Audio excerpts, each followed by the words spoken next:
2:34 the second half, and the Broncos will kick it off. Randall Morris, David Hughes deep for Seattle. Denver leading 7-0. Dominated the action in the first half. Had the ball almost twice as much as Seattle, but left after the first 30 minutes with only a 7-0 lead. Carlos picks it very high. It's short. Randall Morris at the 11. And he returns just to the 20-yard line. And appears an injured Bronco on the play, the man who made the tackle. Dave Craig, there's a, looks like Roger Jackson, the injured Bronco. You understand that Paul Scansey, injured, as you saw, making that reception late in the first half, will not return for Seattle in this game. Perhaps we could take time to show the statistics for that first half, Dick. Well, before we do that, let's look at these two quarterbacks, because certainly that'll be the focal point in the second half and how different they are. Elway from Stanford, a big major university. Craig from Little Milton College no longer exists. All-American. Everyone's All-American. Elway. Well, he made All-Conference Illini Badger League. Dave Craig drafted as the very first player. Elway. No one wanted Dave Craig. But then the report card this year. Let's show the numbers as we look down. Elway not completing as high a percentage so far in 85. Fewer touchdowns and also more interceptions. Certainly on the year, the stats would favor Craig, and yet today, Craig is 3 for 11, 46 yards. Elway, 14 for 24 for 129 yards. And the one knock on Dave Craig, and I've got to say this, Dick, he is the man with the most pressure on him right at this moment. Elway has had a good first half. Craig has got to come back here in the second half and do something. And he's the kind of quarterback who can run hot and cold. He's been cold in the first half. You know, Craig has something else at work. He has completed at least one touchdown pass in 24 consecutive games. He moved ahead of Sonny Jurgensen and Frank Ryan. Johnny Unitas all alone at 47. A touchdown pass in the second half, and Craig would tie Darryl LaMonica. John Elway didn't throw a touchdown pass last week at Indianapolis. So that gives you an idea, perspective as to what Craig's done. 24 straight games, at least one touchdown throw.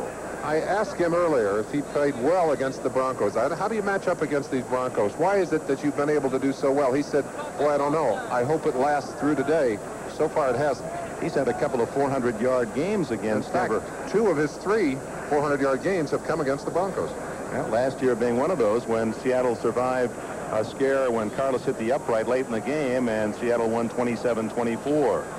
They brought Jackson at least back to his senses, apparently knocked out on that tackle made on the kickoff return, helping him off the field. This telecast presented by authority of the National Football League, intended for the private use of our audience. Any rebroadcast or other use of this telecast without the express written consent of the Denver Broncos and the National Football League is prohibited.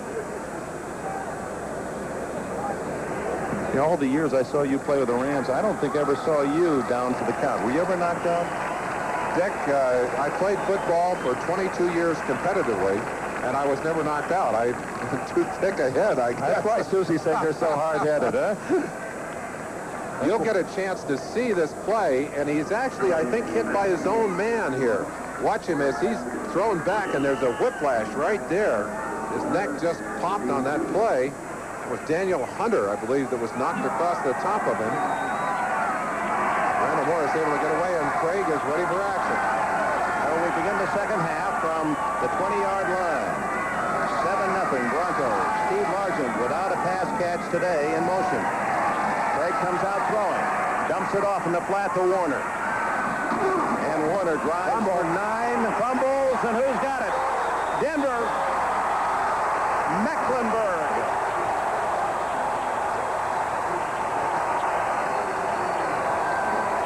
The second turnover, 2 fumbles recovered by Denver.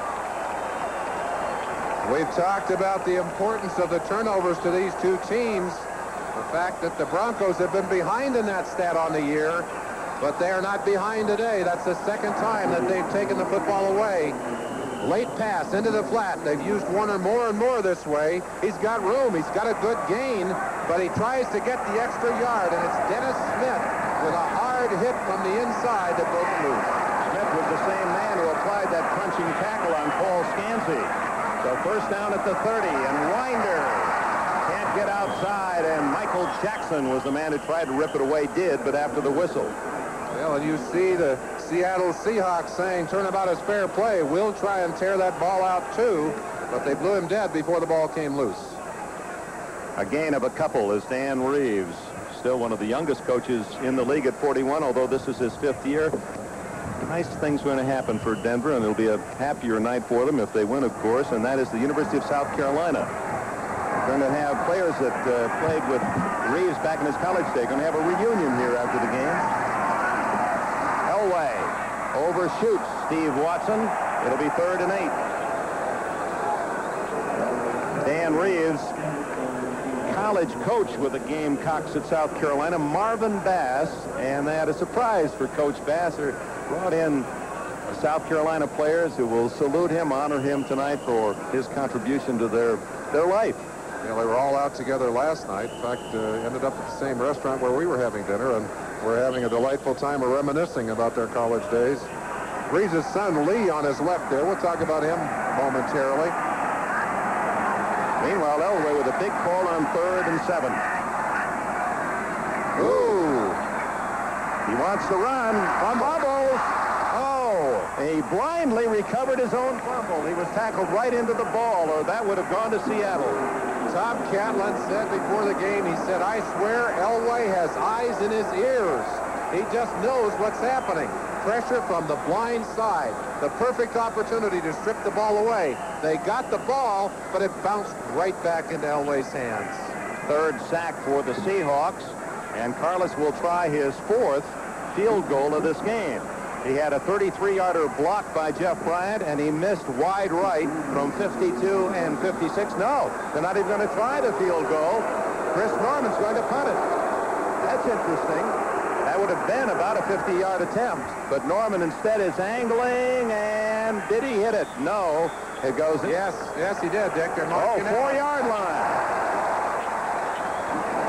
The way the official signaled, I thought he was saying it was in the end zone, but he marks it at the 4, a 28-yard punt, and that a rather conservative move by Dan Reeves.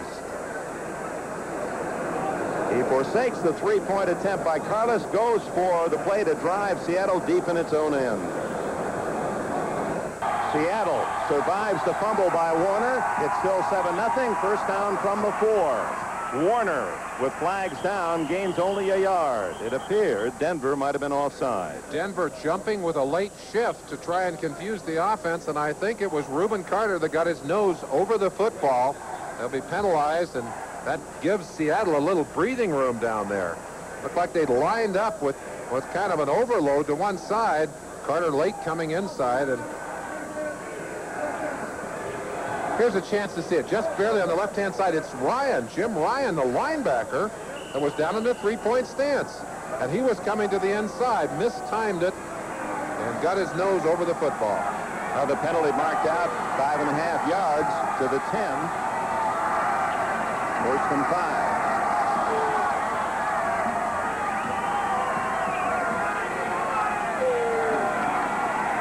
Warner. Able to get a couple of yards out of dire situations. Simon Fletcher, number 73, one of the top picks of the Broncos out of Houston. Defensive end, there he is. Quite an interesting story. He is a single parent raising his 2-year-old daughter, Ashley, so it's not uncommon to see him out on the practice field and little 2-year-old daughter watching daddy. He's raising Ashley on his own.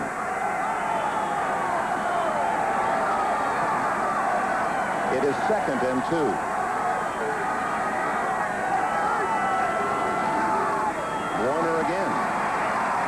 He draws a crowd, but he has the first down across the 15. Barney Chavis made the tackle. Reuben Carter, ordinarily the nose tackle, and who would line up in this position, has shifted over on this play. Warner is going to take that football, go against the strength of the defense, and then cut back against the grain to pick up that first down. Let's watch the play here. There's Warner now reading the lack of room on the outside, cuts back inside, all the way back across the backside end to get enough room for the first down. It's Warner again on the swing pass, and no gain as Jim Ryan from William and Mary makes the hit. Randy Hundley, number 98, also in that ball game as Merle Moore, linebacker coach, getting that big bruiser into the ball game. There's Chick Harris signaling in the plays from the sideline. This will be called upstairs. Sent down to the sideline. Ray Prohaska is the offensive coordinator. Number 7, Gilbert, Gail Gilbert, the rookie quarterback, used as a screen so that Denver can't read those signs. Daryl Turner is in the game, wide to the left. And he's looking for Turner. Intercepted! Tony Lilly. His first interception of the year. The third turnover for Denver. We mentioned the injury last week to Turner. He's got a sprained toe. And I said earlier he's going to have trouble cutting back. You can see him limping on that right foot. Let's watch the cut here. He is dainty coming back, stumbled there. He did not get back to pick up that pass, and I believe it's because of that bad foot. Lilly, on the other hand, read it beautifully and makes the big play. This is the second time early in the second half that Denver, on a turnover, has started at Seattle's 30. They were unable to score on Warner's fumble. Let's see about the intercept. Elway goes to work. Complete to Watson. He fumbles, and who's got it? Did Seattle pick it off? No, they're calling it an incomplete pass. Oh, Chuck Knox is really burning that official's ears. The receiver needs to come down with both feet on the ground, at which point it's declared to be a catch. Easily shaking his head. They sure thought it was. Watson goes down. Good pass right there. Boy, I'll tell you, looks from here, that's a tight call for the official. He had good position on the play. You could have called that one either way. Well, Watson didn't catch it cleanly. There was a little action between his hands and his chest. 2nd and 10. Out of the backfield to Vance Johnson, and beautifully read by Kenny Easley. Is he a great player? Easley has been all over the field. He's having a few words over Vance Johnson, having words with Michael Jackson, number 55. He's been known to talk to a few of those receivers on occasion. Vance Johnson, the fastest man on the Denver team, and he was trying to get outside, and Easley was able to cut him off at the pass, a 2-yard gain. Easley, the man who drove him out of bounds. Jackson late getting there. Just absolutely just grabbed him. You see him right at the end of the play, just getting a hold of him. But Easley is the man, of course, responsible for the tackle.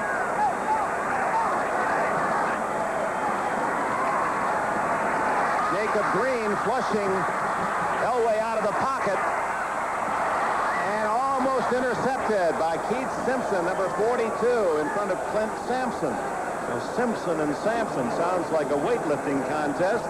It'll be 4th down, and will they try the field goal this time? Yes, they will. They have Kubiak out to hold for Carlos. And boy, I'll tell you, Seattle's defense has risen to the occasion twice right here in the early going the second half. They've dodged 2 big bullets. They will also try and put some pressure on to see if they can't get Carlos to miss this field goal. It's going to be a long one. 45 yards, Kubiak to hold. He's 0 for 3 today. The 33-yarder was blocked.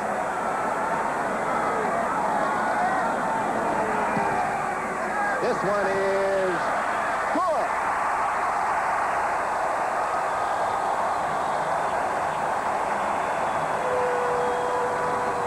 Fourth time the charm. Broncos lead 10-0.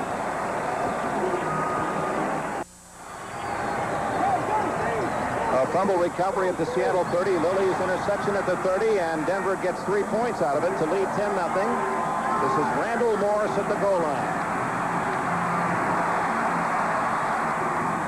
The struggle makes it almost to the 20. Good coverage by the Broncos. Broncos down very quickly behind that kick by Carlos. Carlos getting his whole body into that one. Got it way high in the air. Catch right there as Randall Morris had to wait for it. But look how quickly Gene Lang was down there. Had a piece of Morris there. Morris able to get a few extra yards. Hunter, the second man to hit him. Daniel Hunter, number 25. Dave Craig trying to move this silent Seattle offense.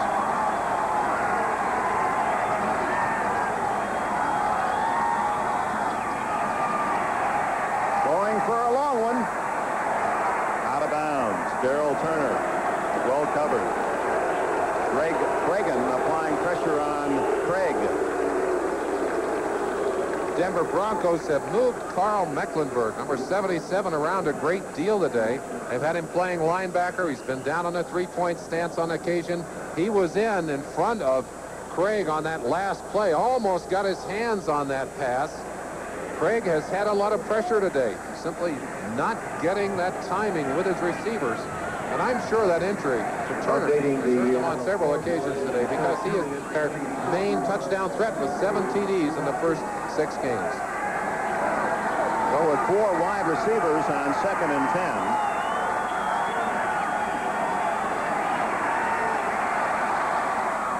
Incomplete. Byron Walker really hadn't turned to look for the ball.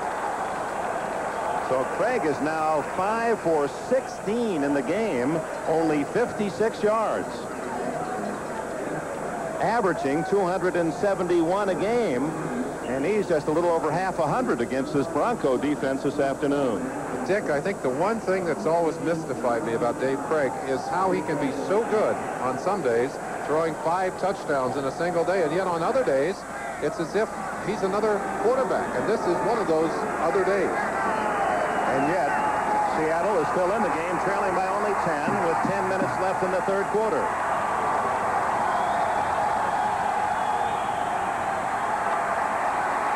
Flags are down.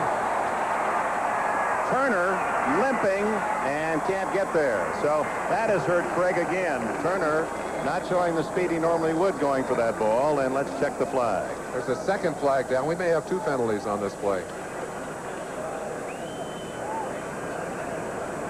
First, I believe, will be a holding call against the Seattle Seahawks, and possibly if the second is against Denver, we'll get another opportunity at that down.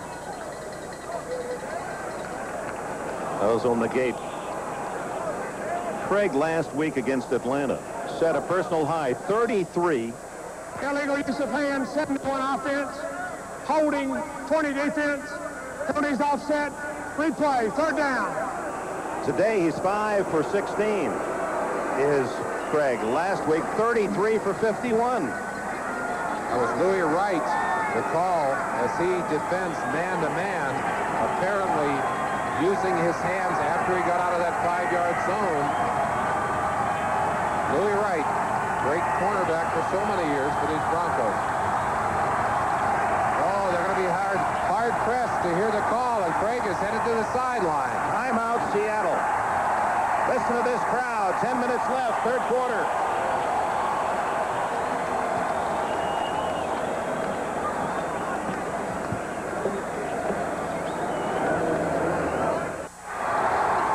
Denver throwing a shutout at Seattle without Steve Foley, dislocated shoulder, and Rick Dennison. 2 key starters on that defensive unit. This crowd very much alive. 3rd and 10.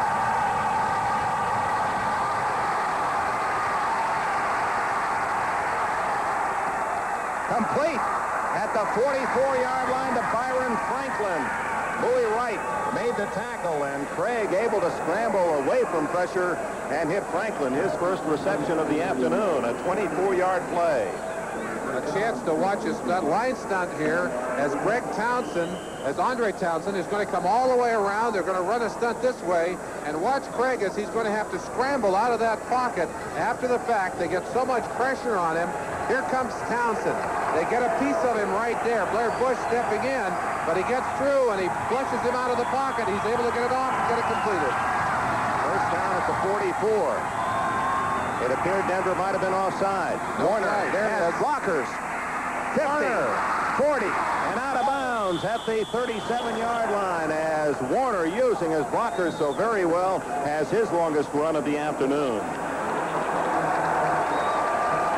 Looks like they're going to call it against Seattle. Craig is up there yakking at the official, and one of his teammates pulling him away.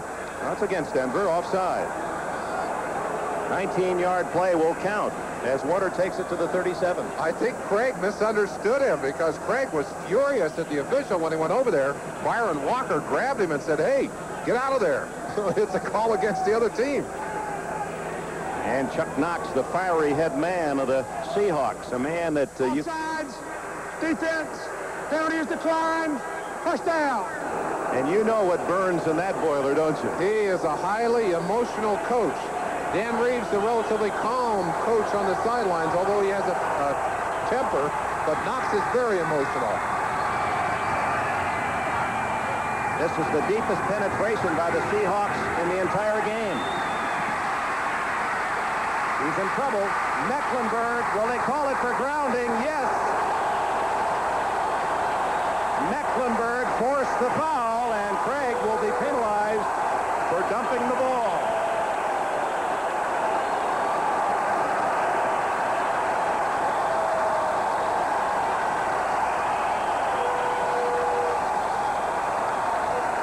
You see the emotional reaction of Chuck Knox.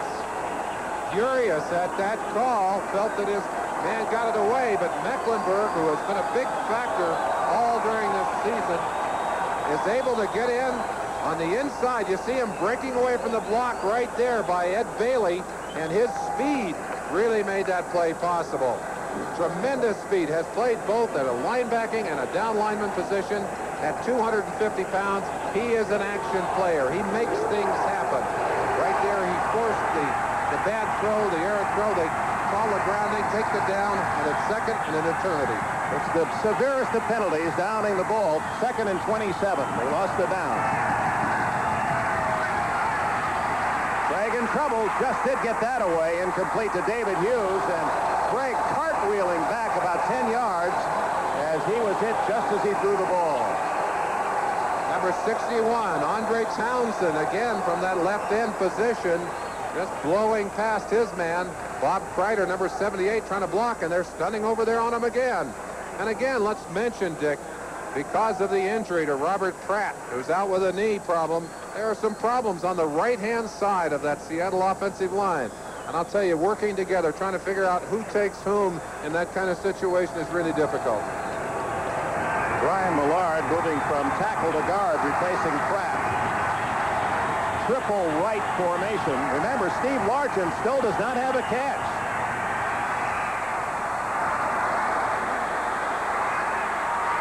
Almost intercepted by Harden, and then Darrell Turner had a shot at it, but it goes incomplete, and Craig and the Seattle offense is stymied again.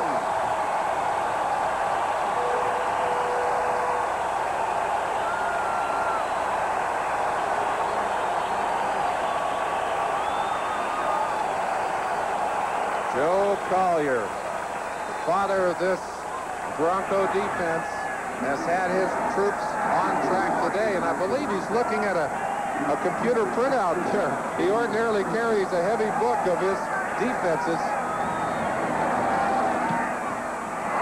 Spencer off the side of his foot, and it'll bounce out of bounds at about the 20-yard line. Just inside the 20, so Denver still on top, 10-0, 8:41 left in the third. Dick, an absolutely beautiful Indian summer day, and just a few weeks ago, you were in the mountains not too far from here, Jackson Hole, Wyoming, with your buddy Al McGuire. You're riding horses, and I understand you came back with a new nickname. Now, can you share that with us? Tony Galento. Al McGuire said that Dick was down so often that he was going to call him Tony Galento. I could still hear Al saying moose, moose, and they ran away, and I was there on the ground, my horse with them, but Tony Galento hit the deck. Meanwhile, 10-0, as Denver has dominated play, and its defense has been brilliant. Starting from the 20 Elway. Winder cutting back and losing a yard into the arms of Joe Nash. Keith Butler assisted.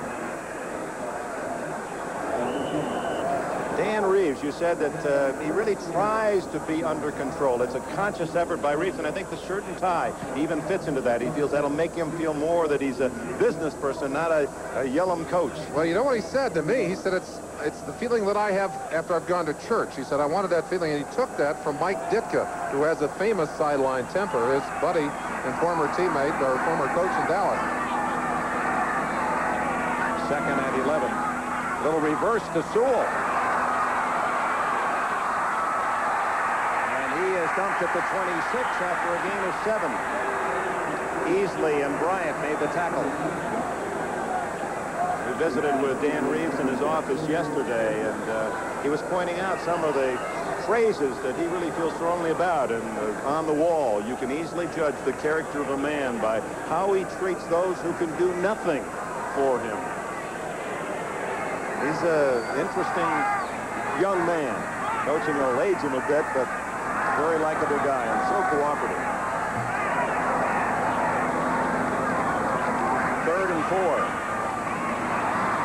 Kenny Easley all over the field to make the hit on Vance Johnson. A well-designed play, sending everyone deep. Running Johnson underneath, fooled everyone but number 45.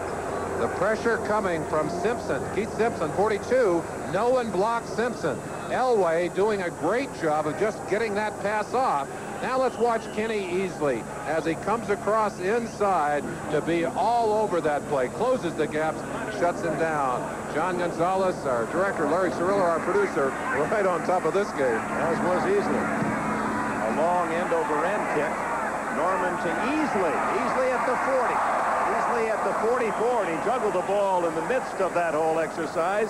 As if he hasn't done enough, they've got Easley returning punts with Paul Scansey injured. You remember when Paul Johns went down with that neck injury last year, they pressed Easley into service then, and he had admirable numbers. But it's got to wear you down to handle those extra responsibilities. Busy day in the NFL. Let's run down all the finals for you in the next couple of plays. The Raiders in the final seconds beat Cleveland 21-20. They're atop the AFC West. Minnesota over San Diego in the final minute, 21-17. First down from the 44. Warner, good hole. And he has a first down at the Denver 45. A gain of 11 for Kurt Warner. Other finals this afternoon. An upset in Philadelphia as the Eagles beat the Cowboys 16-14.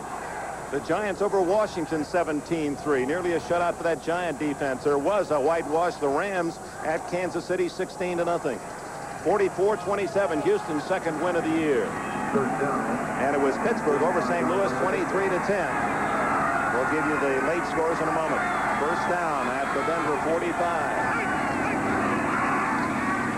David Hughes breaking tackles to gain 5. It'll be 2nd and 5. Now to complete the scoreboard for you. A big upset in Detroit as the 49ers taste defeat again, 23-21. San Francisco's now 3-4. Atlanta's first win of the year is against New Orleans, 31-24. 21-9 Buffalo's initial victory of the season against Indianapolis. Late games, nothing but field goals. The Jets at New England in the 3rd, tied at 6. And finally, in Miami, the Dolphins lead the Buccaneers 31-21 in the 3rd. Here's 7-0, 10-0. Now Denver leading, and Seattle trying to get on the board. It's Warner on 2nd and 5. A first down at the 34-yard line. Dennis Smith made the tackle. Carl Mecklenburg had lined up right over the center on that play as a down lineman. They're moving him all over the field today, and Kurt Warner is finally starting to move as he's had a couple of fine moves, a couple of fine runs in this drive. Seattle getting something going. They need to continue and get into that end zone. They've been shut out so far. They're now well down inside Denver's territory. Let's see what they can do with the opportunity. Warner now with 86 yards rushing to lead everyone in that department. He gets the call again. Oh, he's running like a fresh horse. He's to the 26 before Tony Lilly can make the stop. Dick, the Seattle offensive line has an interesting style of blocking. They really don't try and power the linemen. They try and control them. They let them go either way they want to go. They try and turn their shoulders, grab them and turn them. It's a frustrating way to play for a defensive end because you've almost got to use your hands in the same way. Try and get a hold of those offensive linemen, push them away from you, get some separation. In other words, as a defensive lineman, you're chasing a play going to your right. If that's where you're going to go, he'll just keep pushing you. Keep you going in that direction. Hope the back cuts inside. On 2nd and 2, Hughes plowing for a first down to the 23, and this is the best drive for Seattle the entire afternoon. Let's go in and look at the action of the offensive line, and you'll see Hughes, number 46, starting to his right. What they're trying to do is get that play over there. There's no play there, so he just cuts it back. They pushed everything out in the direction the defense wanted to go. They try and make some room on the backside for the back to cut back into. Only Steve Busick on the tail end of the play able to bear hug him down. A first down for the Seahawks. 3:18 left in the 3rd quarter. 10-0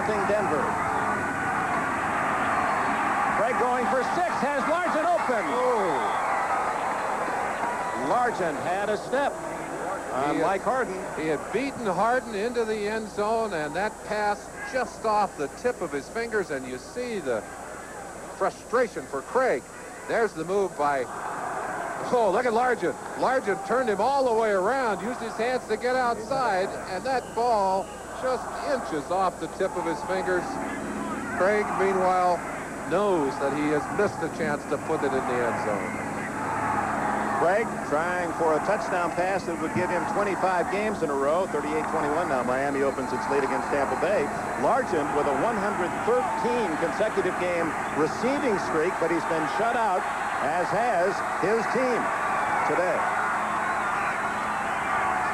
On 2nd and 10. Pressure on from Mecklenburg. Craig to Charlie Young. First down at the 4-yard line. The tight end Young ad-libbing his way on the broken play, and Craig lollipopping the throw in there. It counts just as it would if it was according to plan. Craig, under great pressure, showed you his mobility. Just took a step up, and unlike Elway, who often runs for yardage in that situation, he ran for time. Ran to the right, got a little extra time. Charlie Young knew his quarterback was in trouble, got open. Big play down to the 4-yard line. First and goal, and it's Denver with their feet in the end zone for a change, and Seattle with a chance to score. 85, Dan Ross, the newest Seahawk, acquired from the Cincinnati Bengals. The tight end is in the game on the right side. Charlie Young on the left. Warner and Hughes from first and goal at the 4. Craig. Did a whistle sound? I think they blew it dead right from the beginning, and that would probably mean that one of the offensive linemen moved before the snap or too much time. Too much time. And Craig has just got to be going crazy. They have beautiful possession on the 4-yard line. They lose 5 yards with a penalty. Well, it's first and goal from the 9, and Knox now indicating, come on out. He's going to take some of the beef out and put Largent back in. I believe they had a pass play called in what appeared to be a running situation. Now they're forced to throw the football here, or it would appear that way. Or will Knox turn it around and say, okay, they're thinking pass. We'll let Warner try to run. Right into the noise from the closed end of this triple-deck stadium. Largent out of the backfield. Oh, what a move by Largent for the touchdown. Largent lined up in the backfield, and I don't think Denver read the formation. He just sprinted out of there. Craig dropped him the football. No one covered him tight, and Largent's first pass of the game is also his first touchdown of the game. Here it is to the right. Now, as soon as we open up a bit, you'll see Largent all by himself right there. No one around. But look at this move. Boom. He had 2 orange jerseys going to the left, blocking each other. And the closest man to hit him was Charlie Young, his teammate. He does have amazing feet. Norm Johnson will try to tack on the extra point. Johnson in Seattle.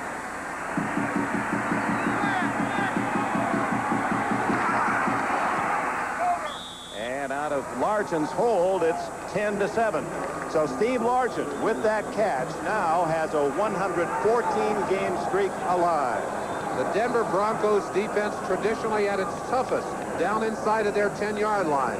But the Seattle Seahawks suckered them here as they put Largent in the backfield, and Largent's move puts him in the end zone.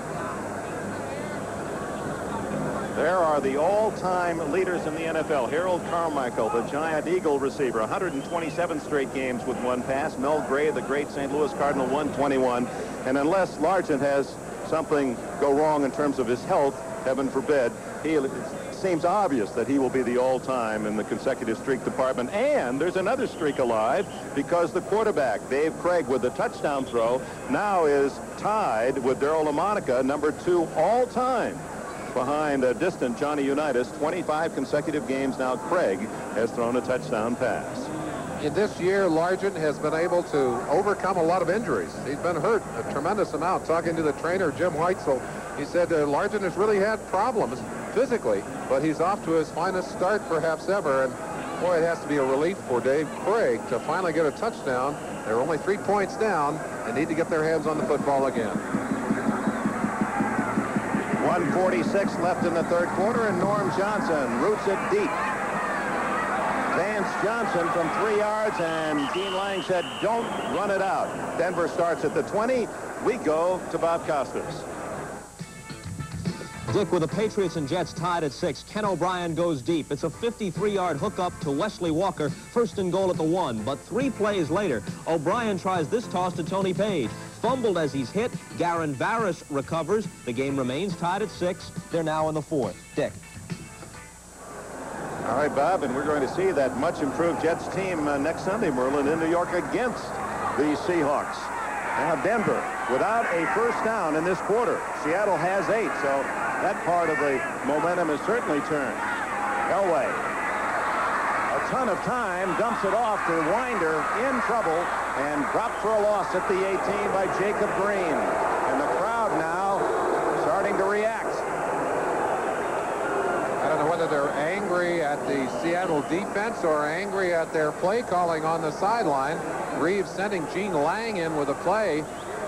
He'll go in, and he's trying to tell Daddy Wright, Jim Wright, to stay in, and that they want the single back Winder to come out. As the day comes to an end, that giant shadow growing and causing our technicians a lot of problems. As soon as that shadow covers the field, we'll be all right. Elway drills it to James Wright, and he is just shy of the first down at the 29. Michael Jackson and Dave Brown collaborating on the tackle. The Denver defense, or the Denver offense, taking advantage of a shuffling on the far side as they put the defensive end, Bryant, outside, moved the linebacker inside, made it very difficult for them to slow down the tight end. And he just blew off the line, got some yardage, and they handed him the ball. Give him a 3rd and short, and see what Elway decides to do. And this is the kind of time that would be great to see a play-action pass, Dick. 3rd and 1 with 18 seconds left in the 3rd quarter. They're going to go to Gene Lang, and he doesn't make it, and he may have fumbled. There's a scramble, and it's recovered by Denver. With 5 seconds, that'll be the final play of the 3rd quarter as Seattle stops Denver. The Broncos went through the 3rd quarter without a first down, watching Seattle pick up its only touchdown of the game. Time called for the injury. You'll see tremendous inside-out pursuit. Nash getting over there. Jacob Green outside. Butler inside. They had everybody over there, all the white shirts. That ball bouncing around. Denver dodged a bullet in that they were able to stay on it. They're going to be able to kick it away. And there's still a player on the ground. I believe it's Dave Brown, 22. It looked like Keith Simpson momentarily. They're out quickly to check him over. What a valuable member of this team he is. Well, it's been a rugged day in that regard for the Seattle Seahawks, as several men have gone off the field with injury. Brown, fortunately, okay. There you see second on the active list interceptions. Brian Donnie, Shell of Pittsburgh, he and Steve Foley, the injured safety man for Denver, and then John Harris, his teammate. That's the end of the 3rd quarter. We'll be right back after these messages from your local station. We open the 4th quarter on 4th down and 2. A Norman 61-yard punt earlier today, the longest of the season for him. Kenny Easley replacing the injured Paul Scansey at the other end at the 20. Another beauty. Oh, he didn't get a chance to even field the ball. Ball is picked up by a Seahawk and carried out to the 33-yard line, and Easley is out cold as Daniel Hunter, number 25, all the way down, puts his head right into Easley's helmet. Easley has not moved since he hit the ground. Daniel Hunter, who's the outside sprint man, coming all the way down, has to give that punt receiver a chance to handle the football. Let's see if Easley called for the fair catch. No, he didn't, apparently. No fair catch called for by Easley, but he still must be given an opportunity to field the football. A close-up now on Easley as you see him looking at that football. No fair catch called, and you saw him just swept off his feet before he even had a chance to get his hands on that football. Trainer Jim Weitzel very quickly out on the field, and that's not an intentional foul, but it has to be a terrible feeling for a guy like Daniel Hunter to know he's put somebody out and also been penalized on the play. Well, Well, while they untangle that problem and attend to Easley, let's go to NFL 85 in New York. Early in the fourth quarter, Dick, New England has taken the lead against the Jets. 3rd down and 11 from the 36, and Irving Fryar is wide open. Steve Grogan lays it in there. They go in front 13-6. Still plenty of time left to play. Dick? Oh, a possible upset brewing there as the Patriots trying to knock the Jets out of that first place hold in the AFC East. Kenny Easley still down on the field, surrounded by his teammates. I'll tell you, he is not only a great player, but he is also the emotional leader of this Seattle defense. Something that happens to a team occasionally when a man goes down like that. You get a surge of emotion. Let's see what this does to that Seattle team. It may lift them a little bit.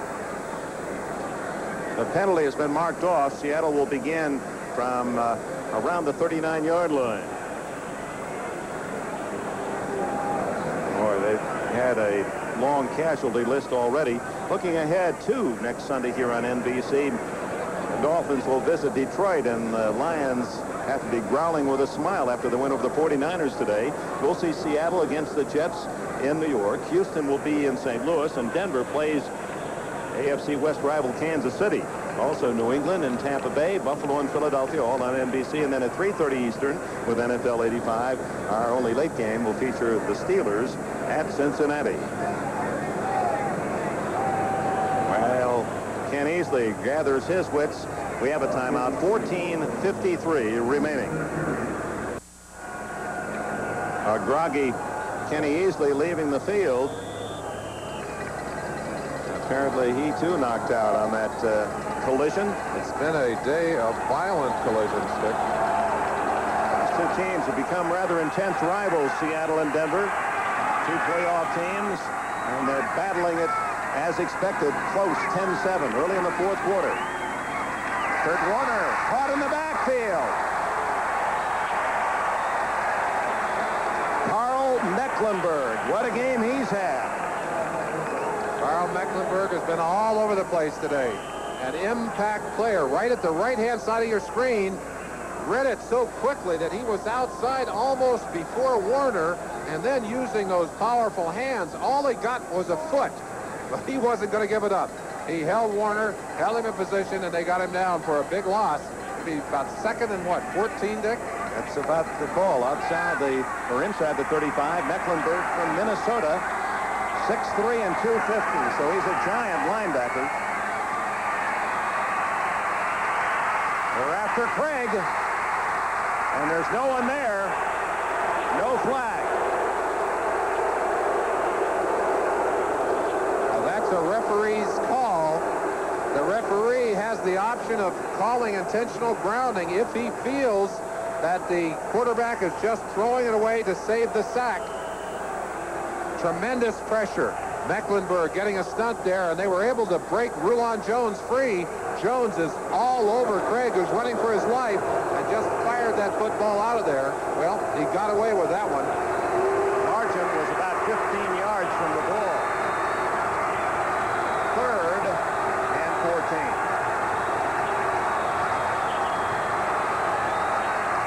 Dennis Smith. And Largent had fallen, so Craig throws it out of bounds, and the Bronco fans cheer their defense. These Broncos can give you so many calls. They have, I was talking to Merle Moore, linebacker coach. He said, we have about 125 different looks. He said, we'll have about 70 of them in for this ball game. And on that particular play, they made it look like an all-out blitz and then dropped everyone back. Kenny Easley did suffer a mild concussion. Vance Johnson at the 20. Finzer, a dying spiral, 27. And down at the 25 is Vance Johnson. Good coverage by the Seahawks. 39-yard punt, a -2 on the return. Timeout. It remains 10-7 in favor of Denver. You were talking about Dan Reeves and how he's trying to hold his emotions in. Chuck Knox, you played for him. He doesn't try to hold anything back. He really doesn't. In fact, very emotional before the game, often with an inspirational kind of message. Never forget, one day we were getting ready to play Dallas just before the game. He said, I'd like to be out nose-to-nose with Landry on the 50-yard line. I had visions of Landry's hat rolling along as Knox decked him on the 50. Well, he's a former offensive lineman, and he's a gut-level type coach, and Reeves a back, perhaps more cerebral, not necessarily to define that as being an IQ contest. First down, Denver, and offside is Seattle. See if they're drawn offside. Jacob Green. Let's check on some late scores. Understand that the Jets, yes, have scored a touchdown in that fourth quarter, and it's back at a tie, 13-all at Foxborough, and 38-28 Miami in the fourth. 79 defense, first down.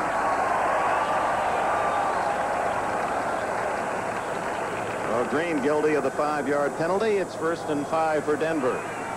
Dick, just to finish that story, I really think there's a difference in the way these two coaches approach their philosophy of the game. Knox approaching from the line of scrimmage, and Reeves from a position in the backfield. That's where their thinking begins. And with that thinking in the backfield, John Elway's the key. Throws a long bomb for Sampson, and Dave Brown able to break it up at the 25-yard line. And Keith Butler argues that Sampson pushed off on Brown. And he did. He did push off. No question about it, but the official did not call it. Brown just shaking his head as he heads back. Dave Brown, who has a couple of interceptions and a touchdown scored, the only touchdown and an interception by that Seahawk defense this year after getting 8 last season. Well, they had 4 at this time last year. They'll give you a feeling for what they've done. Brown, amazing that he can still cover man-to-man with those wide receivers flying down the field. He was out ahead of that wide receiver by about 3 steps. 2nd and 5. Paul Moyer, 21, has replaced the injured Kenny Easley. Ooh, Moyer went for the interception, and the ball went right through the hands of James Wright. Now, there's Moyer. They're going to attack him. It's almost a cliche. You go after the man who comes in fresh. Even though Moyer has been playing some in the 3rd down package, he's still the man they want to get. There's Wright coming around. Moyer will go around in front of him, but missed the football. It went right through his arms. And, oh, I'll tell you, Seattle was lucky on that play. And so was Denver. Both Wright should have caught it, and Moyer had a chance at the intercept. I think if Moyer hadn't slipped, he would have intercepted it. Denver has not turned the ball over today. On 3rd and 5, deflected, incomplete. He had a man wide open, Vance Johnson, but somebody knocked the ball down at the line of scrimmage, and Denver's frustration in the second half continues. An all-out blitz. They were coming in, swarming in on Elway. Elway read it, got the throw off in time, but one big hand up in front of the ball. Someone from the right side, either Jackson coming in or Bryant, one or the other. The 3rd punt returner used by Seattle is John Harris, as Yancey and Easley both injured. Another great kick by Chris Norman. And the 3rd catch, Harris at the 27-yard line. Seattle has the ball, but a penalty flag is down at the line of scrimmage. A 37-yard punt. Was it an early release by one of the interior linemen? Well, and even if it was, do you want to have a... Illegal formation on the kicking team, 6 men on the line. Not enough people on the line of scrimmage, and a choice for Knox. He's going to say no. The reason he doesn't want to take another punt here... Illegal formation, 6 men on the line on the kicking team. Penalty is declined. First down. Timeout. We did hear that before, didn't we? The reason he didn't want to try again, he's afraid his punt returner might fumble the ball. Or be injured. Or be injured. He's lost 2 today. A defensive struggle. 10-7. Denver leads. 13 and a half minutes remaining. Seattle starts from its 28. Craig going long. He's got a man open. Byron Franklin. At the 20-yard line, they just missed connections. For the 2nd time today, Craig has a man out into the open. The first time was a miss to Largent in the end zone. This one to speedster Byron Franklin, number 88. And Craig had looked off to the right, came right back down the center, and barely over the outstretched hands. Oh, how close. Byron Franklin giving it everything he had. Well, you see Gail Gilbert, the backup quarterback, shielding Chick Harris so that the sidelines of Denver cannot read the signals. That'd be like sending a player out in front of the 3rd base coach of the World Series tonight. so the other dugout can't read the signs.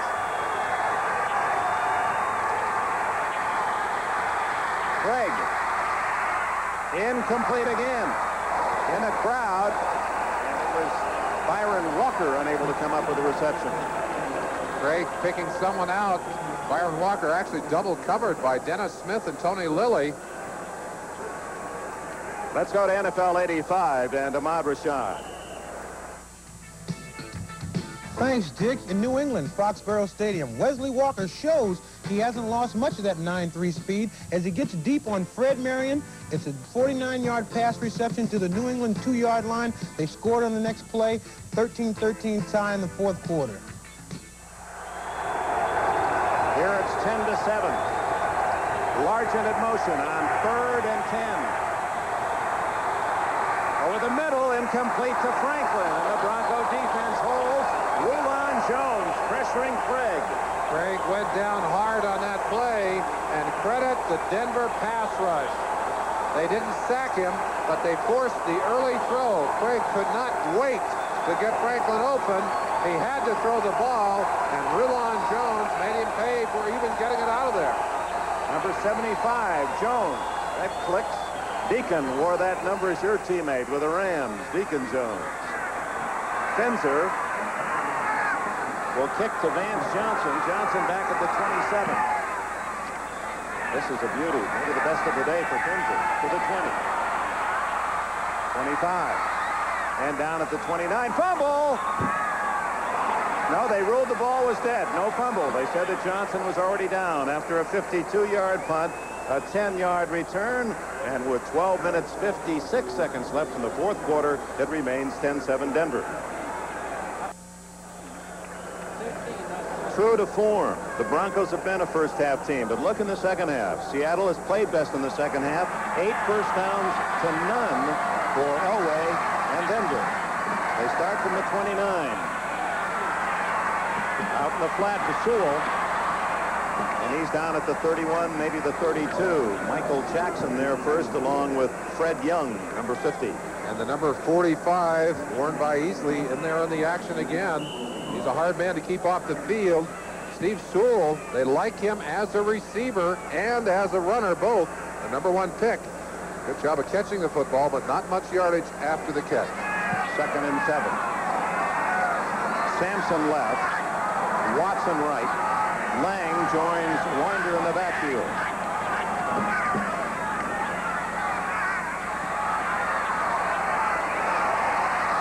Lang had to turn around as the pass was behind him along the sidelines. It'll be 3rd and 7. Let's go to an update. NFL 85, Ahmad Rashad.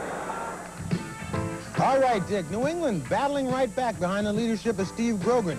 Grogan pulls out the old bootleg play around left end. Extra points good. New England leads now 20, Jets 13, with just over 2 minutes remaining. So the pressure on the New York Jets, and meanwhile, Tampa Bay is pressuring Miami. It's 38-35. Miami leading the Buccaneers in the fourth quarter. A wild one at the Orange Bowl. Here, 10-7. Denver, 3rd down and 7 for Elway. Incomplete.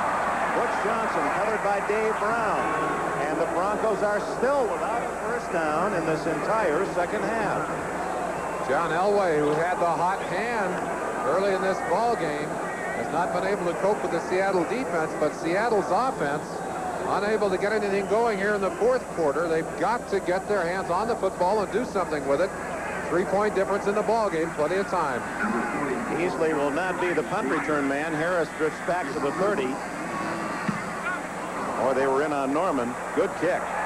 Harris at the 22, 25, 30, and 32 goes John Harris, and he's hit by 4 orange shirts. The first there was Mecklenburg again. 11 minutes, 57 seconds remaining in the fourth quarter.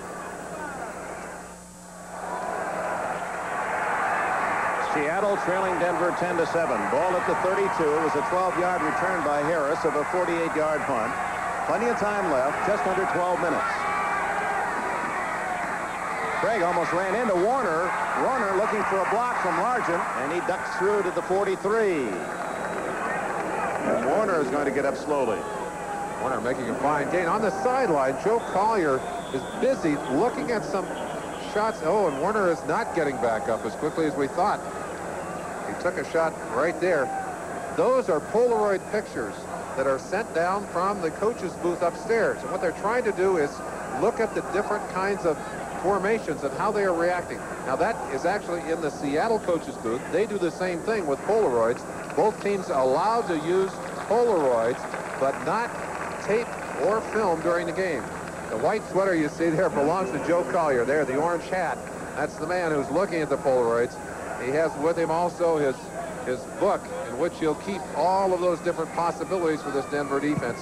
And it is a highly complex and complicated defense. Well, it's got to be a tough read for Collier, too. In the old days, you lined up in a position, you read the Polaroid, and that's what you got. But the way the defenses shift and adjust, how do you know when you're looking at the picture? Now, what he's trying to do is figure out how the offense is trying to attack his particular defenses. He knows what the call is, and he can figure out how they're trying to work against those particular defensive calls. Kurt Warner off the field under his own power with 99 yards rushing, #1 man in the game today. Randall Morris, number 43 from Tennessee, a second-year back, has replaced him.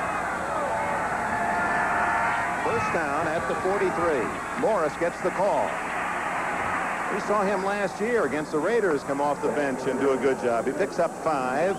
He's carried the ball only one other time all year, and that was for 6 yards.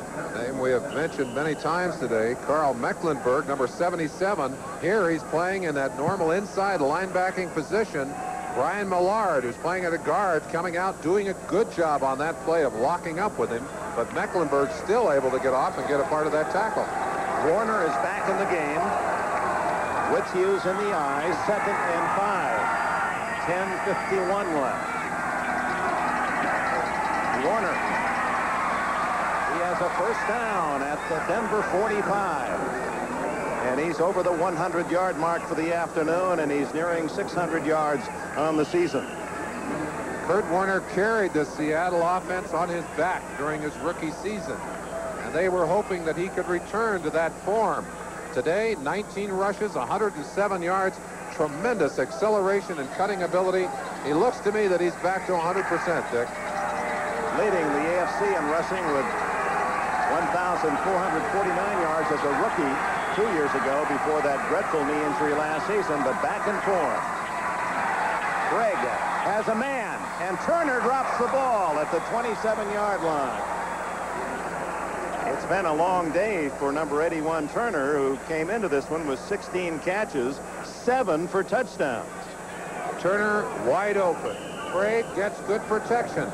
He has the ball on target, and I think Turner looks away. Watch him right here. Watch his eyes. Took his eyes off that football momentarily, feeling the pressure of that defense. And oh, that has to be a horrible feeling for someone who has the ball in their hands and knows how important that catch is.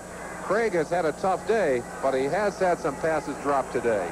Only 107 yards for Craig. Was hit on only about 1 out of every 3. 8 for 29 to be exact.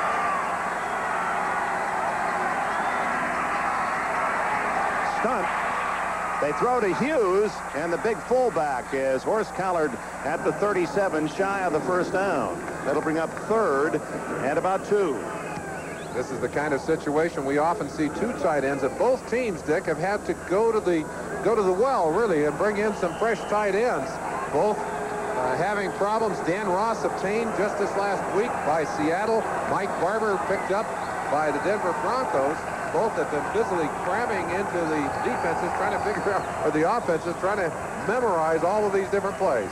And both come with credentials as having led their conference in receiving at the Bengals and at Houston.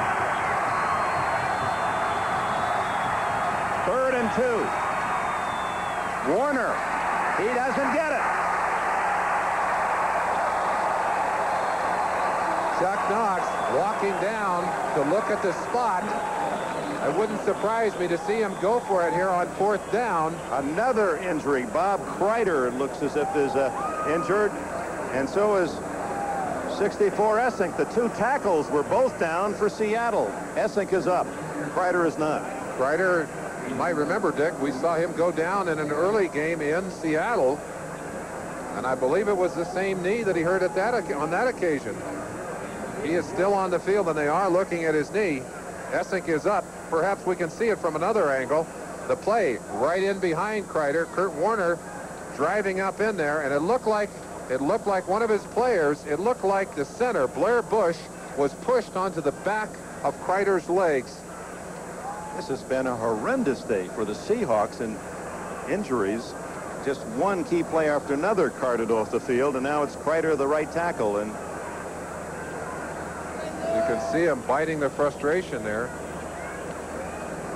Bush, the center, and also Essink, who got up slowly, was in that pile. Essink able to get back.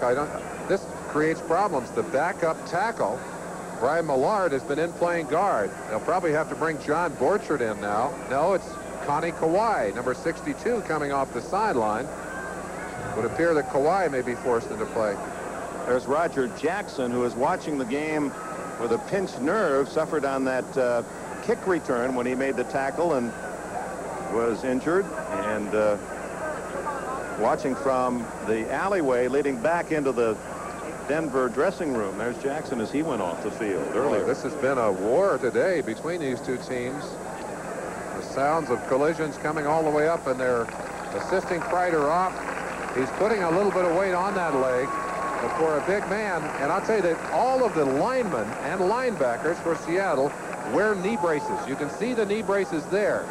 And they often will tell you that those braces have saved them from severe injuries. In fact, Robert Pratt said, when we got the brace off of my knee just last week, 2 weeks ago, it was bent severely. So perhaps that brace may indeed have saved a more serious injury or a serious injury to Bob Kreider. John Elway said the same thing last week in Indianapolis, that without the brace, he would have been out for the year, he thought. Instead, he only missed one play. Well, Knox is going for it. 4th and 1 yard. Maybe the most important play of the game for Seattle.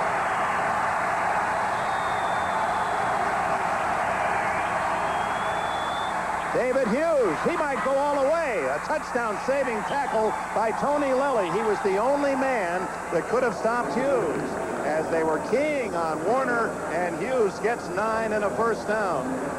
Everyone stacked inside. Seattle crosses them up. They get a great block from Ron Essink on the outside, and Hughes blasts through, almost gets away from Lilly, gets the first down, gets it all the way down inside the 25 to the 27-yard line. And now Seattle, trailing by 3, is in field goal range, but they're looking for something bigger with 8 minutes left in the game. Warner can't get away from Dennis Smith. A loss on the play. Let's go to Ahmad Rashad at NFL 85. All right, Dick, it's 4th and 10 on the Patriots' 46-yard line. New York Jets time running out. Ken O'Brien looking for a receiver. Instead, he finds Garen Veras, number 60 of the Patriots. He's sacked. New England's ball on the 47. So it would appear the Patriots are right back in the thick of that AFC East. They'll be 4-3. The Jets 5-2. Did that score hold up? 2nd and 12 play. And inside the 25 to about the 23-yard line. Working on Kreider's left knee on the sideline. The doctor checking the play of those ligaments and the cartilage. Trying to figure out exactly what he did to that knee. They've got the brace off at this point. And Seattle, Kenny Myers, who calls many of the plays from the press box, trying to cross up that Denver defense. Running in an obvious pass situation, but not a great deal there. 3rd and long. Seattle has to hurry. The 30-second clock is at 5, 4, 3, 2. A quarterback draw. It doesn't work, or does it? Down he goes at the 22, short of the first down. Lilly. Well, that sounds soft, doesn't it? Lilly for a last name, but he hits like a rock. Boy, I'll tell you, Craig escaped 2 tackles. Quarterback draw. Gets away from Mecklenburg. Gets away from Townsend. But Lilly had position and dumped him. And with 4th and about 5 yards to go, it would appear that Seattle will have a chance to tie this game with a field goal. Norm Johnson is 3 for 6 this year.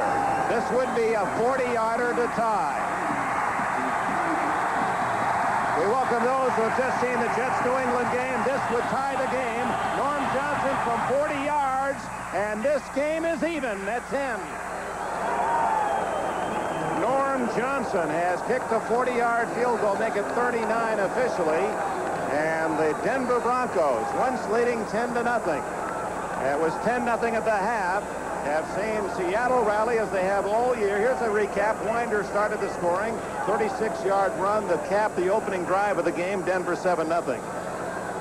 Then Carlos hit a 45-yard field goal in the third quarter to give the Broncos a 10-0 lead. Steve Largent continued his consecutive string, 114 straight games with a catch, and Craig now has 25 consecutive games with a touchdown, and Norm Johnson has just connected from 40 yards to even this game with 5 minutes and 46 seconds remaining. The winner will move into a first-place tie with the Los Angeles Raiders in the AFC West. Norm Johnson roots it high and spins it down. At the 1-yard line, Gene Lang, 20, and he is down at the 23-yard line. 22 yards on that return, and it's almost been like 2 games, at least for the offenses. Elway, very effective. The opening drive all the way. As you see, the Denver scoring in the first half, 7, and then coming back with a field goal early second half. All of the points for Seattle scored here in the second half. Although they have had their frustrations, the third quarter really belonged to them, Dick. These two teams that have battled into the playoffs each of the last 2 years, and while Denver had the better record last year, 13-3 to Seattle's 12-4, they're a little angry at the fact that everyone is focused on Seattle this year. They feel they're the better team. Well, they're trying to prove it to one another today, and it is Terry Taylor who stopped Sammy Winder after a gain of 6. Part of the story, for those of you that are just joining us, has been a constant run of injuries, primarily the Seattle Seahawks limping off the field. It's been a bruising contest. Winder, the leading rusher for the Denver Broncos today, not nearly the match of Warner, who has rushed for over 100. Winder has 64.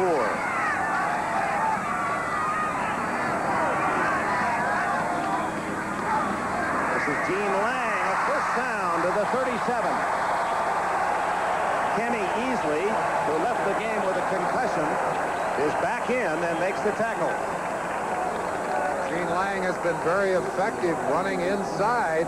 He has good moves, explosive strength.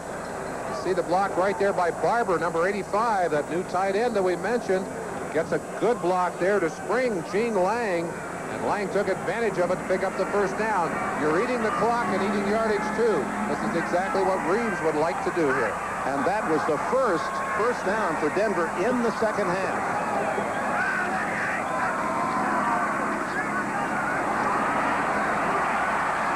Winder picking his hole, gains about 5, maybe 6 out to the 43. Another good block by Barber. Good blocking inside by that Denver offensive line. Chuck Knox has got to be thinking right here, we've got to get some defense moving here. Shut them down, get that football back. If they can't, we're looking possibly at an OT game here, Dick. It's tied at 10 with 3 minutes and 49 seconds and the clock running. 2nd and 5.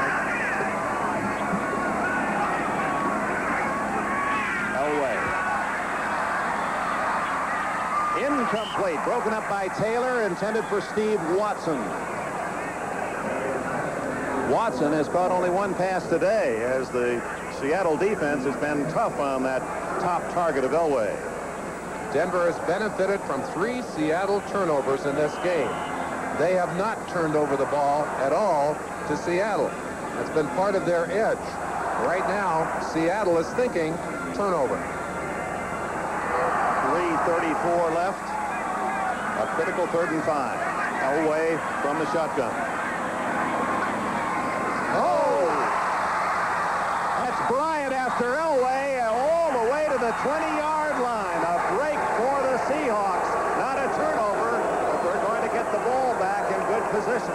Billy Bryant, the center, snapped a high one earlier to Elway, but watch it from the end zone. This one, there is no way that Elway could get up to pick it up. He does the smart thing. He covers that football, and Bryant alertly did not spear the quarterback. They're very tough on that. Just rolled him down. They're going to kick it away, and it looks like Seattle will have good field position on this play. Chris Norman and Dave Finzer have punted very well. They've been important parts of this drama in the Mile High City. Another beautiful kick. John Harris all the way back to his 29. And he's dropped at the 34. 51-yard punt, 5-yard return. And with 2 minutes, 39 seconds left, it's Seattle that has the pumpkin with a 10-all tie. After such a frustrating afternoon, Craig has just had a terrible day, except for his one touchdown pass to Largent in the third quarter.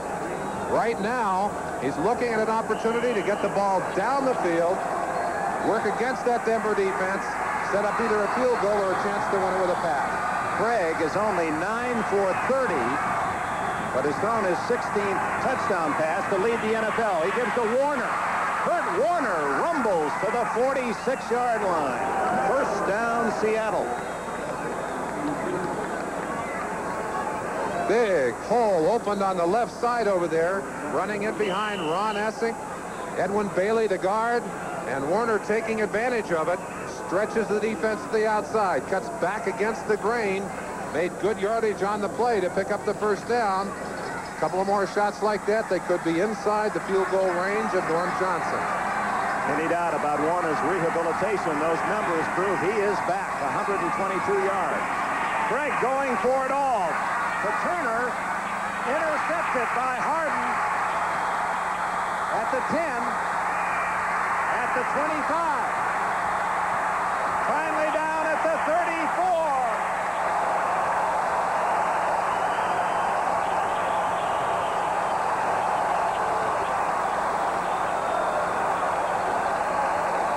Harden's first interception of the season puts Denver in possession with 1:46 left.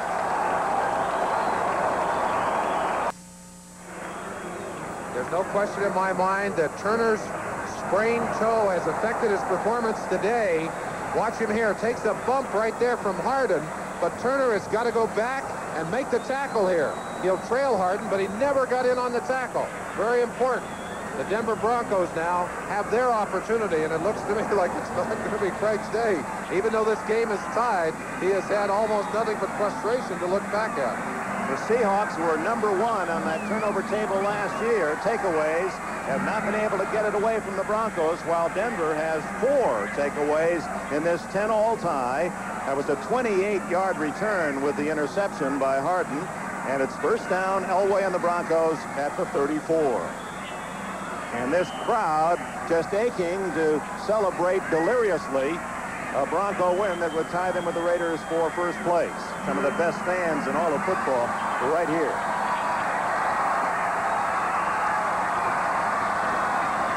Elway gets his chance. Good protection. Now it breaks down, and Elway is sacked at the 24-yard line by Fred Young. Young, who leads Seattle in tackles this year. He's replaced Schultz and Robinson, one of those inside linebacker positions. Great instincts for a linebacker, and he just fights his way in. He stopped several times, but won't quit. Elway trying to get away, and Young is lucky that he didn't get a hold of that face mask, put his hands on top of the helmet, and even that can draw a penalty. Was able to get the quarterback down for the sack and put him in long yardage, 2nd and 20. Elway in trouble again. There's Watson at the 36-yard line, where it'll be 3rd and 7. Terry Taylor made the tackle, and Elway, with a tremendous sense of where all the players were, he was in a crowd of white-jerseyed Seahawks, spends a timeout. I think perhaps it's worth repeating what Tom Catlin said. Elway seems to have eyes in his ears. The timeout comes with 1 minute and 8 seconds remaining here in Denver, where they're tied at 10. This isn't the only struggle late today. 38 all. Tampa Bay has rallied from 38, 21 down. 3rd and 7 for Elway.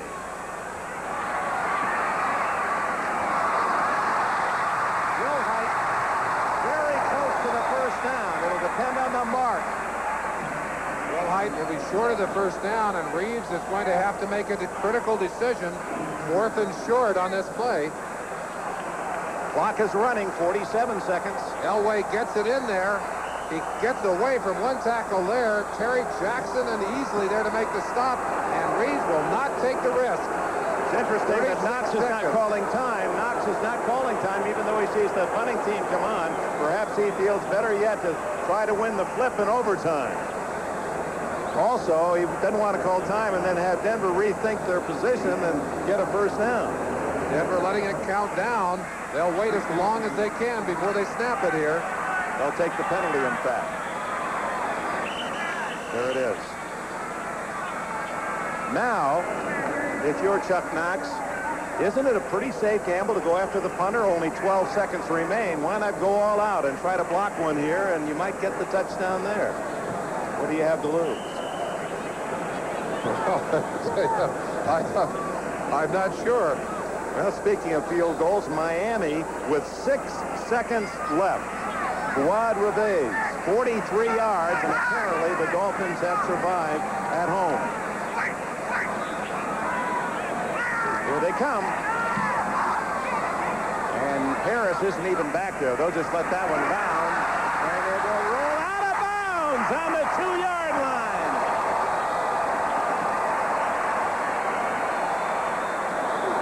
Another great kick by Chris Norman. 59 yards with 3 ticks left on the clock. 3 seconds to go, and I believe Craig will just take that ball and down it. They'll try and kill the clock. Denver will be trying to pressure him. They'll hope for a missed snap, something that might give them a chance at the football.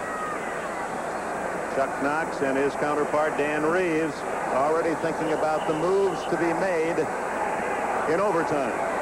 Only a horrendous error will prevent an extra 15-minute period.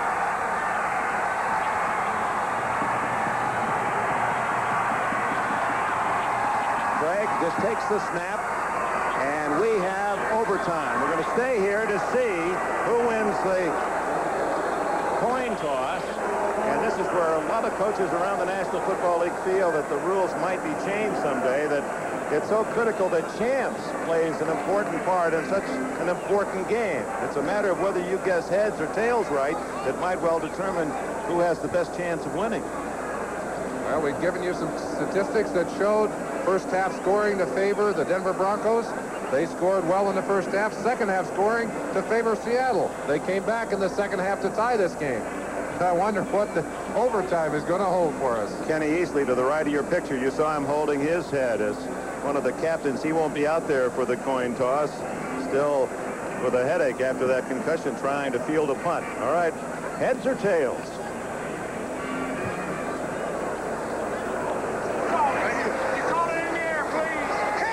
Heads is the call. Heads is correct, and Seattle apparently will get the ball first. A big advantage instantly to the Seahawks. So Seattle has won that part of this game. In a 10-all tie, when we return, the Seahawks will have it first. We'll be right back in Denver after these messages from your local station. This is Bob Costas in New York. The Broncos and Seahawks are going to overtime. The Buccaneers and Dolphins almost did the same, but with 6 seconds to play at the Orange Bowl, Fuad Reveiz hits a 43-yarder. The Dolphins escape with a 41-38 win. They're 5-2. The Bucs are 0-7. Back to Dick Enberg. Seattle will get the ball first. This game, Erlen Olsen, not unlike that dramatic battle yesterday in Iowa City between two quality Big Ten teams. The Hawkeyes prevailed with a field goal in the final seconds over a University of Michigan team. Here, two of the top teams in the NFL struggling to a 10-all deadlock after regulation. Very often, it's this first series of plays that can determine the outcome of the game. If the Seattle Seahawks can get the ball moved down, get an opportunity to score, it's sudden death. They take it out of Reeves' hands. You saw Reeves call his whole team together. Tell them how important this first series is. Denver has enjoyed the overtime. 6 wins, only 1 loss and a tie. Chuck Knox with Seattle 1-1. The kickoff is critical, and for the most part today, teams have had difficulty getting the ball back to the 20-yard line because the ball flies so well in this high altitude. And special teams have been a real problem, as we mentioned, for the Seattle Seahawks. Known for years for great special teams, they have really had trouble in the first part of this season with their special team. David Hughes, Randall Morris are deep. Rich Carlos will try to kick it into the end zone, and he really hammers it. That one won't be returned. First down, Dave Craig, Seahawks at the 20. Craig carrying the first play away from Knox. So important to get off on the right foot. And you've got to wonder if Knox will go to the passing game early. They've been getting great running out of Kurt Warner. Will they mix this series? Will they try and get one big shot? Let's give Craig and Knox and Seattle offense a chance to go to work here. Hughes and Warner behind Craig. That's Larkin to the left. Warner for 3. Let's run down all the scores for you. It's been a day with its share of upsets. The Raiders barely winning at Cleveland late, 21-20. 21-17 Minnesota in the last minute against San Diego. 16-14 the Eagles with the upset against the Cowboys. 17-3 the Giants move within a game of Dallas in the East. 16-0 shutout. The Rams are still perfect. 44-27 Houston's second win of the year. 23-10 Pittsburgh breaking its mild slump against St. Louis. 2nd and 7. Same play. Warner. He's 3 yards shy of a first down. The rest of the scoreboard.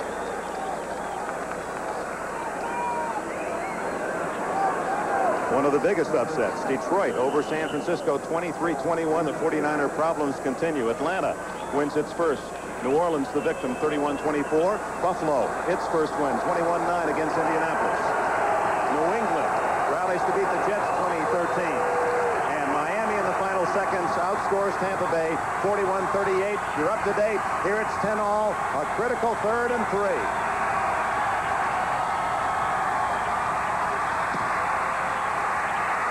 Mecklenburg.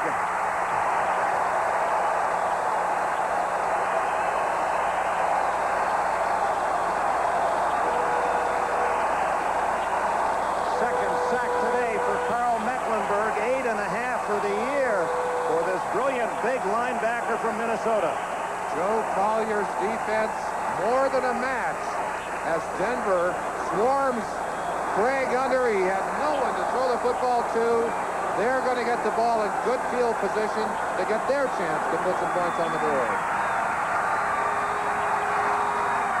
The 4 sacks of the team total, and Pinzer hits a beauty. Vance Johnson all the way back to the 33, 40, 45, 46. So the Broncos in good field position. Greg Gaines made the tackle. 53-yard punt, 14-yard return. Listen to this crowd.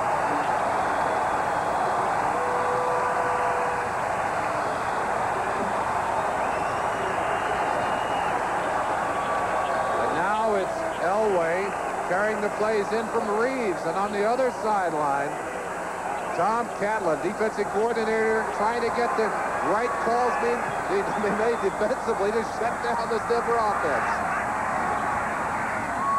Gene Lang to the 50, maybe the 49, a gain of 5 for the sprinter from LSU. Joe Nash, the Pro Bowler, and Fred Young, another Pro Bowl player for Seattle, made the stop. Both coaches selecting to go with a running play for their first entry. Lang doing a much better job of getting that first play off than Seattle did. Got them in a 2nd and 5 situation. They've got all the coins in their pocket at 2nd and 5. Rich Carlos, the field goal kicker, just looking ahead for Denver, is 1 for 4 today. This is Wilhite stumbles, a gain of 1.5 yards. Nash is there again, along with Michael Jackson. 3rd down and 3. They resodded the middle of this field 11 days ago. And it looked to me like Wilhite's leg just went out from underneath him, possibly on a loose place in that sod. And Wilhite did not get up off the ground. Boy, there's been 7, 8 players leave the field today with what appeared to be more than just minor injuries. I don't think anyone hit Wilhite. He tried to plant hard on that leg, and it looked to me like he caught a loose place in that resodded turf. His leg shot out from underneath him, and he may have injured himself. Watch the left leg. Oh, you can see how loose it was as he fell. Well, he is up, and Steve Antonopoulos, the trainer, helping him off to the sideline. But he is not moving very crisply. And that slip, had he been able to keep his balance, he would have made yardage. There was room to cut back into a large hole. It's going to bring up a critical 3rd down. And just as quickly as the Bronco defense was able to shut down the Seattle offense, Seattle now will have its opportunity to shut down the Bronco defense, or Bronco offense. Elway sends Butch Johnson and Vance Johnson to the left, Sampson and Watson to the right. And gives, no, a good fake. Elway still has it. Will he make the 1st down? He didn't get there. He stopped at the 45. And what a defensive reaction. I believe it was Greg Gaines who came sprinting up to knock him shy of the 1st down. The fake on the inside holds the offensive and defensive linemen. They believed that they had the ball. Elway outside elects to try and pick it up. That's Terry Taylor, number 20, coming up to make an excellent open field tackle. And Reeves is not going to gamble. He's not going to gamble on the 4th down situation with 4th and 1. He apparently will give his punter a chance to pin Seattle deep in their own territory. Chris Norman has been outstanding all afternoon. Harris at the 10.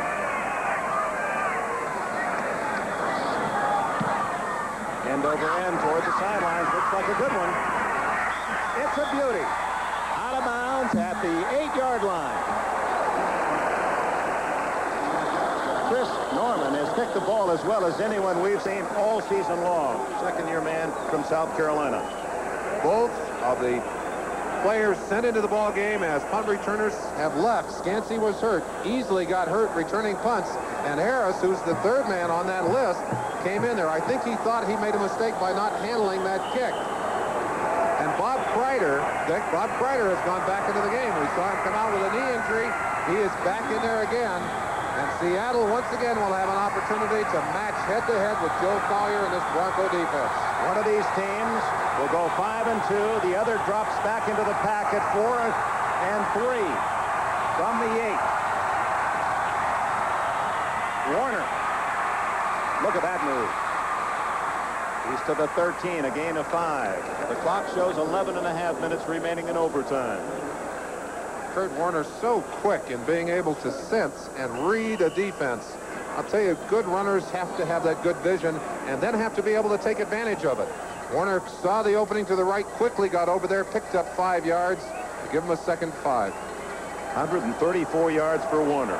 Libby McKinney, his English teacher in high school, actually said, "Hey, World, you don't know about this kid. He's pretty good." Took him up to Penn State, and Joe Paterno agreed, and Warner then became an All-American and a #1 draft pick. Close to a 1st down as he submarines out to about the 17-18. Reuben Carter in on the tackle along with Simon Fletcher.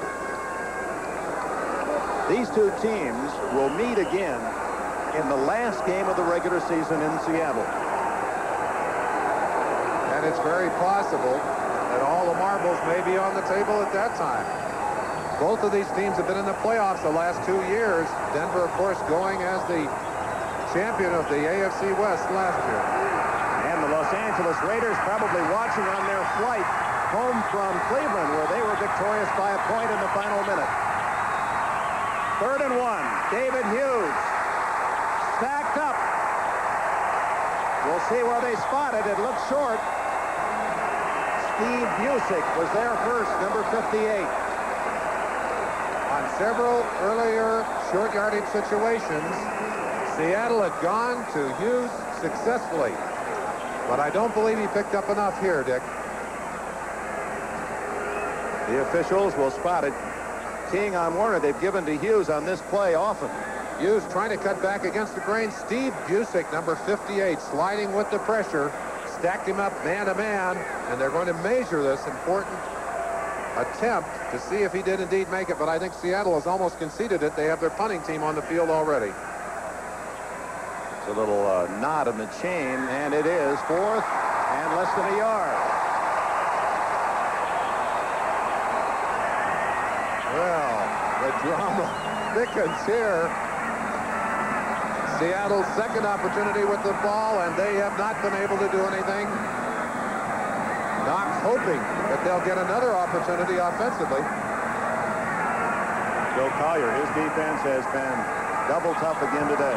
They allowed Indianapolis only 10 points last week, 10 points allowed today. And in the kicking battle, it's been Denver with the edge today. They're gradually edging forward with field position toward that goal line, hoping for a chance to get a field goal or a touchdown.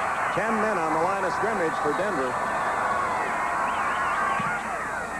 Another good kick by Finzer. Vance Johnson at his 36, 40.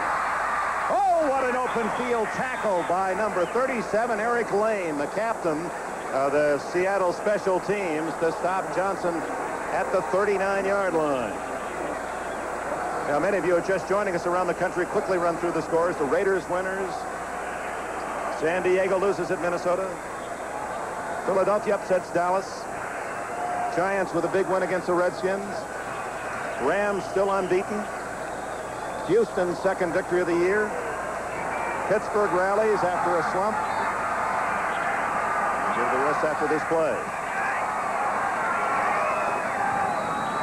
That's Mike Barber in motion. In trouble is Winder. And he loses 4 yards at the 35. Jeff Bryant, 77, made the tackle. Other scores. Fans are booing perhaps the play selection. The 49ers taste defeat again. The Lions win at home. Atlanta's first win of the year against New Orleans. Buffalo's first win comes against the Colts. New England beats the Jets. Mild upset. Miami just does beat Tampa Bay. A field goal in the final 6 seconds. 10 all. 9 minutes left. Second and 15. Way after the play action fake. He's going for it all. At the 5-yard line. Vance Johnson using his world-class sprinter speed. He was an alternate for the '84 Olympic Games in the long jump. He jumped nearly 27 feet at the University of Arizona. And if he could have jumped 7 feet in the air, he had a touchdown. Elway showing you the strength of his arm as he put that ball about 65 yards in the air. The man covering Kenny Easley, almost matching stride for stride. I don't know if Easley can run as fast as Johnson, but he can run fast enough to keep up in that situation. If you love outstanding defensive play, then this was your game from two players' standpoint. Kenny Easley for Seattle, Carl Mecklenburg for Denver. On third down and 14. This time it's Butch Johnson. He had a step on Dave Brown. And Denver's second chance does not provide any positive yardage. We talked earlier about the fact that these two defenses had not been playing as well in 1985 as they did last year. Seattle giving up an average of 28 points. The Broncos an average of 22. But both teams have played tough defense today. Only 10 points given up in the regulation on either side, and it's still tough going out there. If we were picking an MVP, this man would get a lot of votes today, Chris Norman. And he hammers another one as high as the top of the stadium. Harris back at his 15. He's in a crowd, and down he goes at the 19. So Norman again, his long high kicks hitting Seattle inside the 20. 50-yard punt. Glenn Lumpy Hyde, the first man down there, one of the oldest special teamers in the league, down to get a first piece of John Harris.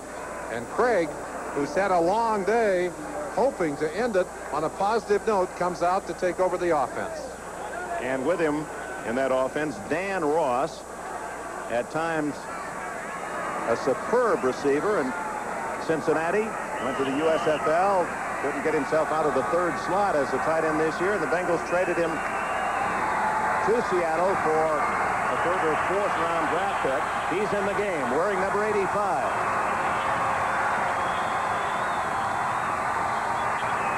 That is Ross in motion. A fake to Warner. Craig down for a loss. Barney Chavis.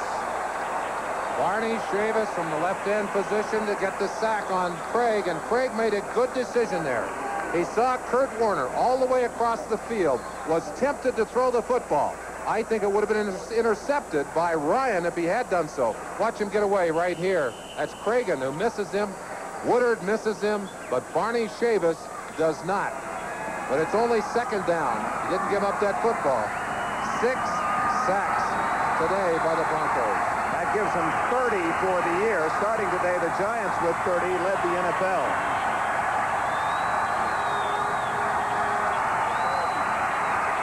On 2nd and 14. Is that a pass or a fumble? It's a fumble, and it's recovered by a lineman. Blair Bush, the center, alertly falls on the loose ball as Craig did not see someone come in the back door. Oh, and how close that was to becoming another turnover for the Seattle Seahawks. Watch the arm of Craig. He does not get started forward in time, and it's right there from the backside. That arm is knocked away, the ball rolling loose. Dennis Smith, a safety man on a blitz, came in from the backside. You hardly expect the guy from a safety spot to be coming in from your own end zone to make the hit. Too much time, and this crowd going crazy. I think Craig knew he wasn't going to be able to get it off. He calls the timeout, heads to the sideline. It was down to 5 seconds on the 30-second clock. Time remaining in overtime. Seattle and Denver in a deadlock, but the Seahawks are waiting in quicksand. Third down, a long 18 from their 11-yard line. And Merlin, as a defensive player, this is the time where you big tackles would be salivating. You know they've got to put that ball in the air, Dick. I'm sure there's a stunt called, maybe all kinds of stunts by the defensive line, and they really have a choice here. Seattle at a disadvantage. You have the option of dropping a lot of people off, or you have the option of coming with the blitz. I would expect to see a minimal rush and a lot of people dropping back. I expect that in the changeup because they've got Mecklenburg right up on the ball. And I believe what he'll do is fake the rush and drop back into coverage here. Craig will be operating from the noisy end of the stadium, and they're on their feet, giving the Bronco defense all the help they can.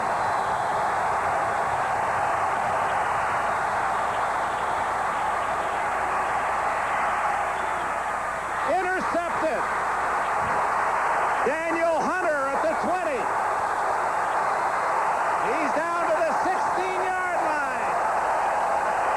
His first NFL interception. Daniel Hunter.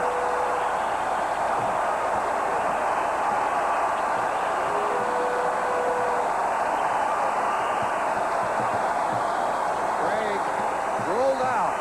It was only a 3-man rush. They dropped everyone else back into coverage. And in a pressurized situation, he tried to go to his main man. He tried to go to Largent. He spotted Largent coming back against the grain, but threw it over Largent's head. Watch it, right there, over Largent's head and right into the waiting hands of Daniel Hunter. Hunter gets them in position right now for a field goal if they want to take it, but they've got Elway on the field. He'll take a shot at the touchdown first. Well, Reeves does not go for the field goal immediately. They're going to try to improve field position. Winder gets a yard inside the 15. Wrapped up by Butler. You better believe that he had both arms on that football. The one thing you can't afford to do here is turn it over. Hunter from Henderson State. A late cut by the Dallas Cowboys last year, has his first NFL interception, and it may help Denver to a most important victory today. Well, Dan Reeves said it before the game. He said, if we don't turn the ball over, we win. He's 14 yards from that victory. Second down. Oh, Elway is going to throw. He's got Wright out of bounds at the 9-yard line. It's third down. Do you send in the field goal unit now? There's the quote. Reeves told us yesterday, very simply, that's how it boils down, and he was quite a prognosticator. Well, it certainly was, and I'm sure that Knox would be telling you on his sideline, he knows what kind of experience his team has had with turnovers this year. 12 of their 16 turnovers coming into this game came in their 2 losses. Today, they have 5, and it's tough to win when you turn the ball over 5 times. Some coaches would kick the field goal on third down in case there was a missed snap. You get a second chance. Instead, it's 3rd and 4. To give inside to Winder. And the Seahawks, of course, trying to rip that ball free, but they are a little late in accomplishing that feat. And here comes Rich Karlis with a chance to win the game for Denver. It's not much more than an extra point, but Karlis has missed 3 extra points this year. The pressure on the barefooted kicker, it will be approximately 23-24 yards.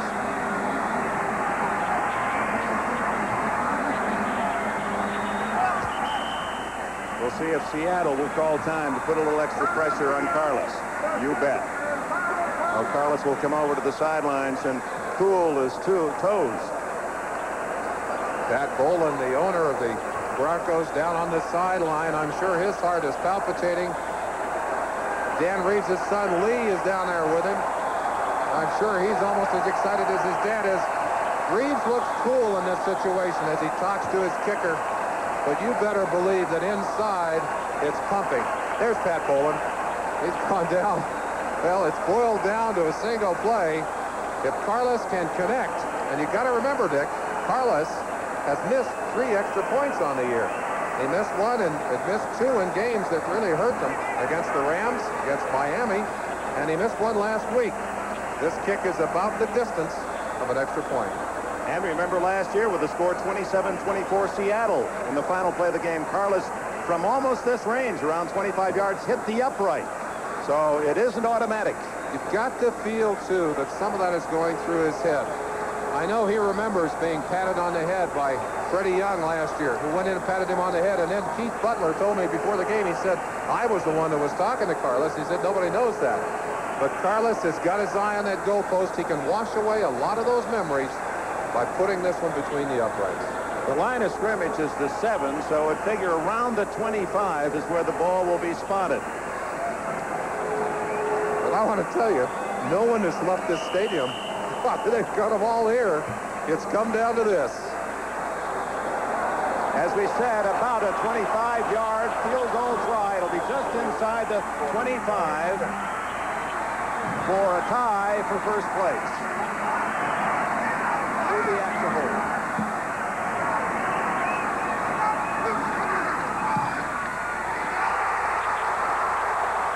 He barely skidded it off the upright to the left.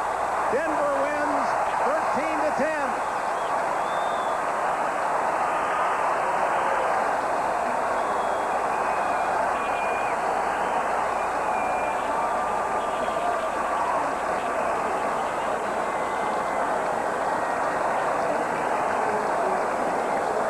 You'll be able to see the result of this kick by the reaction of the 2 sidelines. And you saw a painful flinch. That's Rusty Tillman, the special teams coach, behind him. Knox knows, the Denver bench waiting, and they too celebrate. They'll go across the field to grab Karlis and bring him off the field, and as we said, a chance for him to wash away some ugly memories from last season and from earlier problems in 1985. But even at that, Karlis, flirting with disaster, didn't exactly hit it down the middle, but Denver has the win 13-10 in overtime.